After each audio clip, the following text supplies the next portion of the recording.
At some point in your life, you probably realized you do this. You speak out loud when no one is around. You narrate your thoughts. You argue with yourself. You rehearse conversations that haven't happened yet. Sometimes you whisper. Sometimes you don't even notice until it's already happening. And when you do notice, there's often a flicker of embarrassment, a quiet thought that says, "Is this normal?" A memory of someone once telling you, "Why are you talking to yourself?" Most people assume self-talk is a sign of instability, something childish, something you're supposed to grow out of. But here's what almost no one tells you. Talking to yourself is not a flaw of the mind. In many cases, it's a sign of a mind working at a level others rarely reach. Tonight, we're entering the quiet psychology of people who talk to themselves. Not the caricature, not the joke, the real reason this behavior exists, and why it often belongs to people who think deeply, feel intensely, and live much of their life in the unseen layers of the mind. When thinking becomes audible. There are people whose thoughts remain silent. They think in vague impressions, images, or emotional waves. Then there are people whose inner world is structured, verbal, precise. Their thoughts arrive as sentences, arguments, questions, counterarguments. If you talk to yourself, chances are your mind does not drift. It builds. You don't just feel confusion, you explain confusion to yourself. You don't just feel upset, you analyze why. You don't just plan, you simulate outcomes. For people like you, silence inside the head isn't empty. It's crowded. Speaking out loud becomes a way to slow the process down, to organize it, to give shape to thoughts that would otherwise overlap and collide. This isn't random behavior. It's cognitive regulation. Your mind externalizes language so it can hear itself think. And that ability to step outside your own thoughts and observe them is one of the foundations of self-awareness. The brain science behind self-talk. Neuroscience doesn't see self-talk as strange. It sees it as advanced. When you speak to yourself, you're activating multiple regions of the brain at once. Language centers, auditory processing, executive function, memory, emotional regulation. In simple terms, you're looping thought through sound to stabilize it. Children do this instinctively. They talk out loud while learning tasks, solving problems, regulating frustration. Over time, most people push that voice inward, but some minds never fully silence it. And that's not a regression, it's specialization. Research shows that people who use deliberate self-talk often perform better under pressure. Athletes, surgeons, pilots, chess players, and strategists are known to use controlled inner or outer dialogue to maintain focus and decision clarity. When you talk to yourself, you are quite literally coaching your own nervous system. You are creating order where there could be chaos. This is not a brain glitch. It's a feedback loop. 7 psychological patterns common in people who talk to themselves. Pattern number 1, you process emotions through language. You don't just feel emotions. You name them, question them, reason with them. Talking out loud helps you move emotion from raw sensation into meaning. Pattern number 2, you rehearse reality before entering it. You simulate conversations, anticipate conflict, practice boundaries. This isn't social anxiety by default, it's strategic preparation. Your brain prefers readiness over improvisation. Pattern number 3, you self-correct in real time. You catch yourself making mistakes and verbally guide yourself back. No, that's not right. Try again. This shows strong executive control, not instability. Pattern number 4, you create clarity by slowing thought. Your mind runs fast. Speaking forces pacing. It turns a racing internal monologue into a sequence you can manage. Pattern number 5, you are highly self-observant. You reflect on your behavior as it happens. You notice your reactions, question your motives, and talk through alternatives. This level of metacognition is rare. Pattern number 6, you grew up relying on yourself emotionally.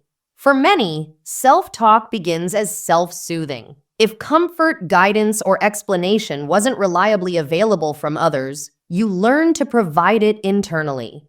Pattern number 7, you live much of your life internally. Your richest experiences don't always happen out loud. They happen in thought, reflection, imagination, and meaning-making. Talking to yourself is simply the external echo of a deep inner world. None of these patterns suggest mental illness. They suggest internal complexity. The misunderstanding that creates shame. Here's where things go wrong. Society values visible confidence, smooth speech, quick responses. It mistrusts behaviors that don't fit the performance.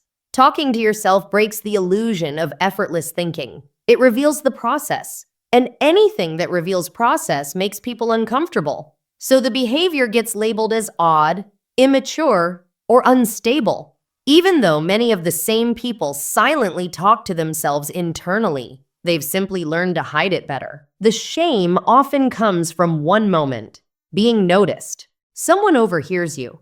They laugh. They ask, "Are you okay?" And from that moment on, you start monitoring yourself, suppressing something that was actually helping you regulate. The tragedy is this: people stop using one of their most effective psychological tools because of social misunderstanding. And over time, they don't become calmer. They become noisier inside. When self-talk becomes a survival skill. For some people, talking to themselves is not just cognitive, it's protective. If you grew up in an unpredictable environment, your mind learned to stay alert. You talked yourself through fear. You coached yourself through conflict. You reminded yourself what was real when others distorted it. This is a trauma-adapted intelligence. It doesn't mean something is wrong with you. It means you learn to self-regulate early. In moments of stress, your brain reaches for the tool it trusts most, your own voice, because that voice has been consistent when others weren't. The danger isn't talking to yourself. The danger is when that voice becomes only critical, only harsh, only punitive. Self-talk can heal or harm depending on tone. The goal is not silence. The goal is kindness with clarity. High intelligence and the inner dialogue.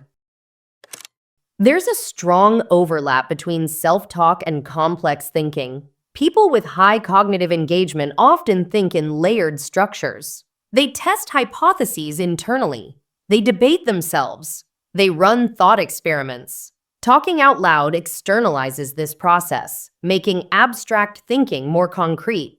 Many philosophers, scientists, writers, and innovators were known to speak their thoughts aloud, not because they lacked control, but because their ideas demanded structure. This aligns with high IQ habits, questioning assumptions, clarifying reasoning, auditing one's own thinking for errors. Talking to yourself is often a sign that your mind does not accept vague conclusions. It wants coherence. When self-talk becomes distress, there is an important distinction that must be made gently and clearly. Talking to yourself is not a problem. Feeling controlled by your thoughts can be. If self-talk becomes intrusive, cruel, or uncontrollable, if it feels like your thoughts are attacking you rather than assisting you, that's no longer regulation. That's distress. The key difference is agency. Can you guide the conversation, or does it hijack you? Healthy self-talk feels supportive, strategic, clarifying. Unhealthy self-talk feels punishing, looping, and exhausting. If the voice inside becomes relentless, hopeless, or urges harm, that's not something to analyze alone. That's something to take seriously and seek help for without shame. Knowing the difference is part of self-awareness, not self-diagnosis. Reclaiming the voice instead of silencing it. If you talk to yourself, the answer is not to stop. The answer is to listen to how you speak. Are you guiding yourself or judging yourself? Are you explaining or attacking? Are you calming or escalating? You can reshape the voice without erasing it. Many people find that intentionally shifting self-talk, slowing it, softening it, making it more compassionate, dramatically improves emotional regulation. You become your own anchor instead of your own interrogator. This is not self-indulgence. It's psychological skill. The voice that walks you through life. People who talk to themselves are often misunderstood, but quietly, they possess something rare, the ability to witness their own mind. They don't drift through thought. They engage with it. They reason with fear. They organize chaos. They coach themselves through moments no one else sees. The voice you hear is not evidence of weakness. It's evidence of presence. And the real question is not whether you should silence it. It's whether you're ready to become fluent in the language it's been speaking to you all along.